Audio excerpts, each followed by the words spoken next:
(2021년 6월 15일) 이슈체크입니다. 제주에서 20여 년 전 벌어진 강간 사건의 범인이 유전자 분석을 통해 공소시효 만료 하루 전 재판에 넘겨진 사실이 알려지면서 이슈가 되고 있습니다. 오늘 이슈체크에서는 DNA 분석 기술 발전으로 재조명되고 있는 제주 강간 미제 사건을 살펴보겠습니다. 심재민 기자와 함께합니다. 안녕하세요. 네, 안녕하십니까? 재조명되고 있는 제주 강간 미제 사건, 어떤 사건입니까? 네, 제주경찰청에 따르면 50대 남성 한모 씨를 20년 만에 성폭력 범죄의 처벌 및 피해자 보호 등에 관한 법률 위반 혐의로 최근 기소했습니다. 한 씨는 2001년 3월 제주의 한 가정집에 침입해 피해자를 강간한 혐의를 받는데요. 사건 발생 당시 경찰이 수사에 나섰지만 당시 목격자가 없었고 CCTV도 설치되지 않은 상황이어서 피해자를 특정하지 못했습니다.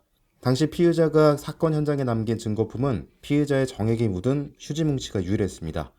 경찰은 휴지 뭉치에 묻은 정액에서 피해자의 것으로 추정되는 DNA를 발견했지만 당시 검출된 DNA와 일치하는 인물을 알아내지 못했고 결국 제주경찰 역사에 미제 사건이 하나 더 추가됐습니다.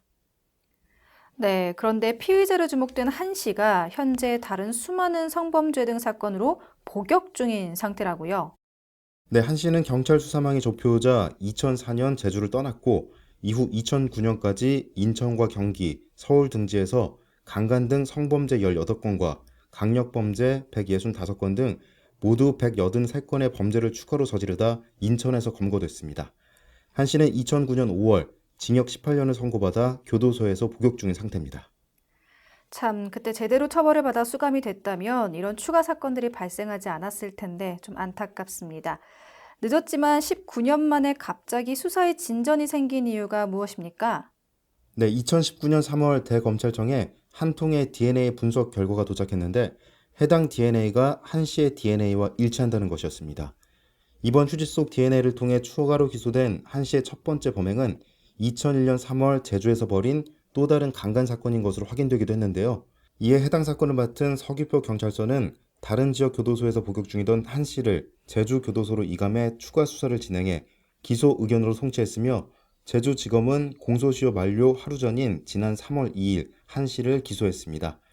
그렇게 그는 제주 강간 사건 혐의로 지난 4월 8일 첫 재판을 받았습니다. 이 과거에는 밝혀지지 않았던 DNA 분석이 어떻게 해서 19년 만에 일치한다 이런 결과로 나올 수 있었습니까? 네, 국과수는 신원을 알 수 없는 건에만 DNA 추출물을 영하 80도 초저온 냉동고에 보관해 두고 있습니다. 이를 활용해 2016년부터 2019년까지 3년간 국과수에서 미제 사건 현장에서 추출한 1,800여 개의 DNA를 재분석하는 사업을 진행했는데요. 한시 사건도 그 사업의 일환으로 DNA 재분석이 이뤄졌습니다. 2001년 당시 휴지 뭉치에 묻은 정액에서 채취한 DNA를 분석했을 때만 해도 유전자 자위가 한시의 것과 단 4개만 일치했지만 2019년 재분석 때는 유전자 좌위 20개가 일치한다고 나왔습니다. 전문가에 따르면 최소 9개 좌위가 일치하면 동일인으로 볼 수 있습니다. 정말 DNA 검사 기술의 발전이 이런 결과를 가져왔다고 할 수 있군요. 네, 달라진 유전자 분석 방식 때문입니다. 우리나라는 현재 짧은 연쇄 반복 이른바 STR 검사 방식으로 유전자를 분석하고 있는데 이를 통해 찾아낼 수 있는 유전자 좌위수는 23개 이상입니다. 반면 2000년대 초반에 사용했던 유전자 검사 방식으로 알아낼 수 있었던 유전자 좌위수는 10개 이하였던 것으로 알려졌습니다. 네, 한 씨에 대한 세 번째 공판 바로 어제였죠. 14일 열렸습니다.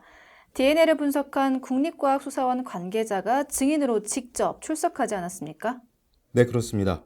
이날 재판에서는 국과수 유전자과 보건연구관 A씨에 대한 증인 신문이 이뤄졌습니다. A씨는 2019년 한 씨의 유전자 정보를 재감정한 장본인으로 이날 재판에서 일란성 쌍둥이가 아니고선 DNA 정보가 똑같을 수 없다고 증언했습니다. 특히 그는 다른 유전자 검사법의 경우 검사 결과를 토대로 용의자를 배제해 나가는 방식이라면 이번 사건에 활용한 STR 방식은 이 사람이 이 현장에 증거물을 남긴 사람이다, 아니다를 판명하는 검사법이라고 말하며 증거에 힘을 실었습니다. 네, 끈질긴 유전자 분석을 통해 공소시효 만료 하루 전 재판에 넘겨진 제주 강간 사건. 하지만 한 씨 측이 검찰이 제출한 증거 대부분을 동의하지 않으면서 향후 법정 공방을 예고했습니다. 한 씨의 다음 재판은 오는 7월 12일에 열리는데요. 과연 20년 전 강간범 체액이 묻은 휴지 뭉치 속 DNA가 법정 증거로 채택될 수 있을까요? 정확한 법원의 판단으로 피해자의 억울함이 풀리고 우리 사회의 정의가 구현되기를 바랍니다. 이상 이슈체크였습니다.